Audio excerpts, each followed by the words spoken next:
Okay, so welcome back.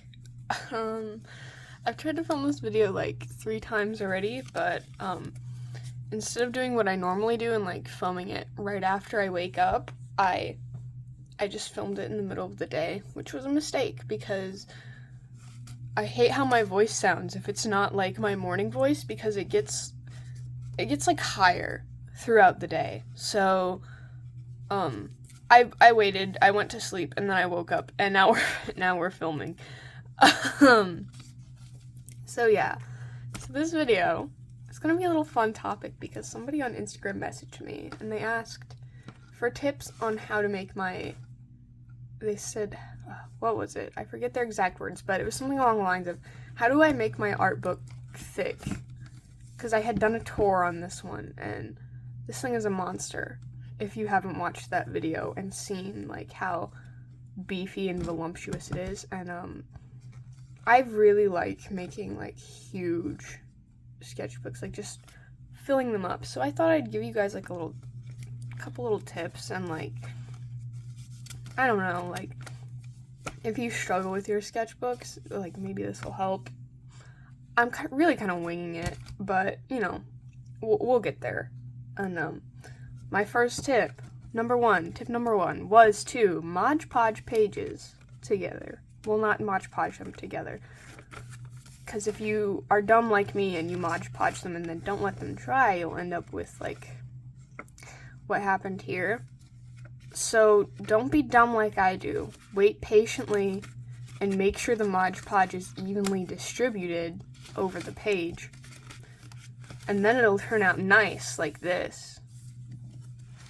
There's a difference. It matters. You have to be patient with it, because if you do it in the nice way, then you get this like nice little wrinkle, and that will add up over time. And also, if you like use the Mod Podge regularly, and you do lots of drawings with like just graphite, it won't like do that weird thing where it like smudges over. And I think that's very cool.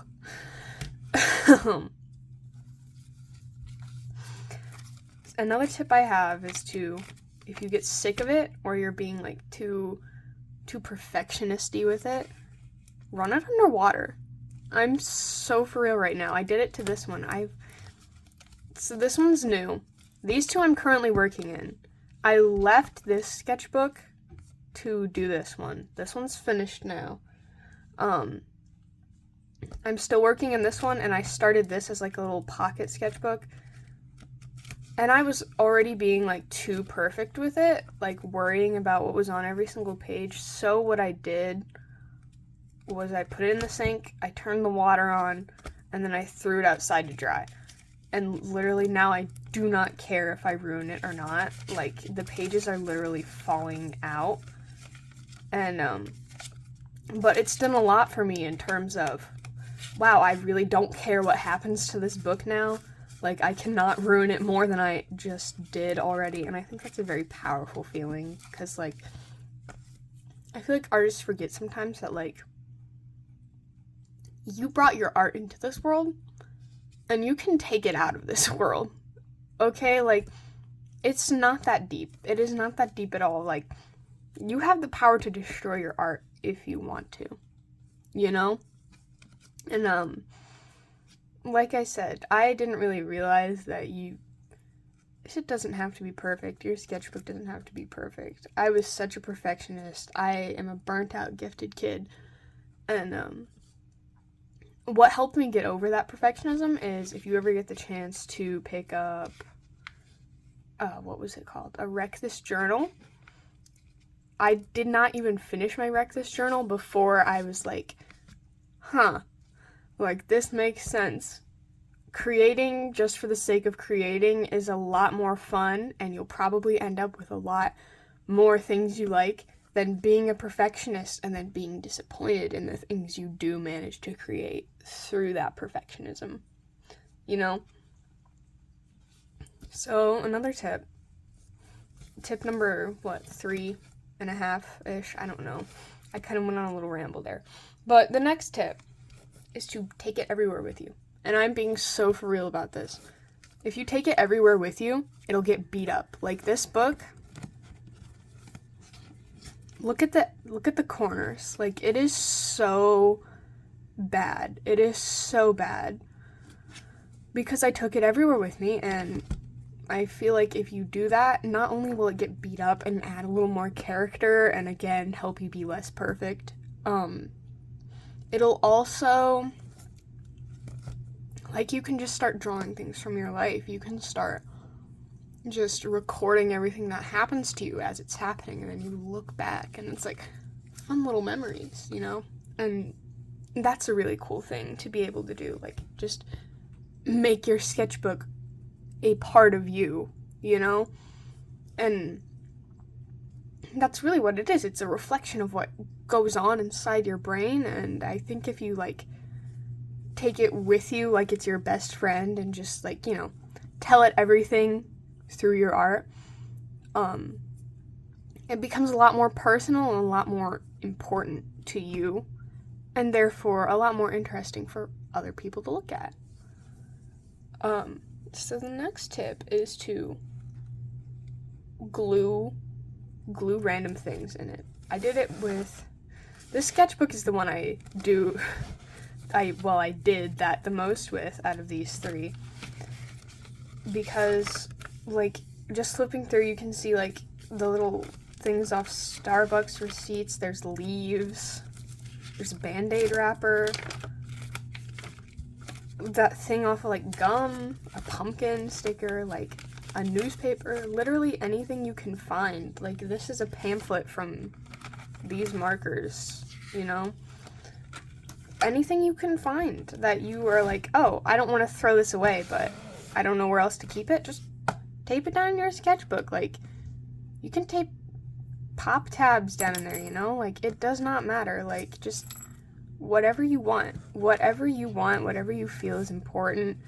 There's a page in here that's just, like, a bunch of gum wrappers, if I can find it.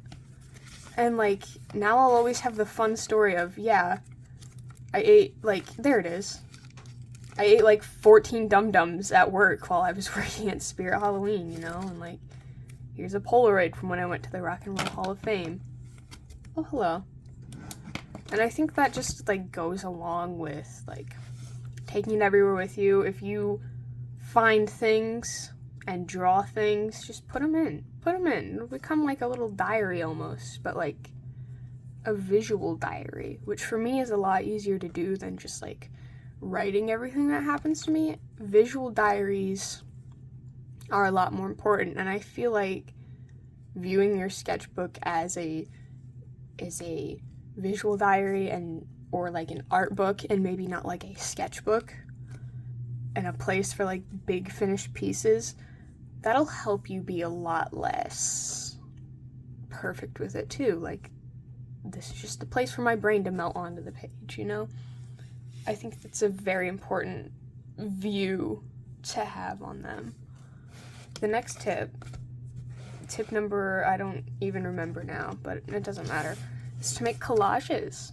One of the first pages in this book, well, I guess technically the first page, is a collage because, and this really helped me with my first page anxiety for this book, I just made a collage on it. I just kind of found pretty pictures in magazines and just around, glued them in, taped them in, and made this, like, cute little thing. And there's, like, one drawing of mine that I've done in here on there.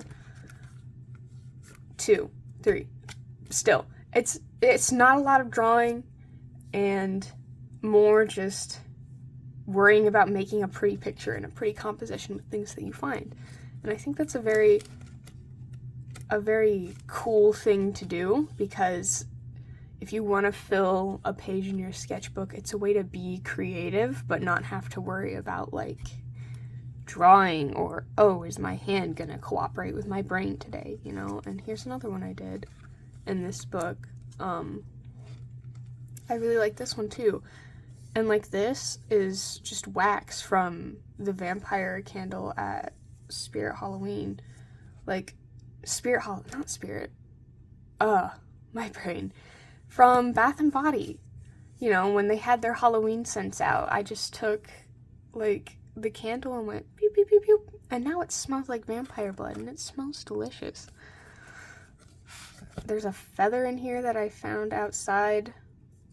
I think this is from a bird we tried to save, because it, like, ran into our window, and I brought it into a box, and it was left in the box, like, because the bird was, you know, like, why am I in a box? But yeah, so I just kept the feather after we let him go again, finding out he was okay, and now it's in here. And I think just, like, having things like that you can tell a fun little story about, again, they just help, you know? And, like, here's another one I did. This one's very recent. Usually I tend to, like, pick a color and then stick with it. That's how I like to do my collages. Like that last one I just showed you, obviously brown. The first one, obviously yellow, you know? And I don't know, like, that helps me personally, but, like, you can pick whatever theme you want and just roll with it, you know? And especially if you have magazines with a lot of colored pictures in them, you'll find it's really easy to just get cool pictures, cut them out, slap them down, and then just keep going. You know, it's really fun. It's therapeutic almost.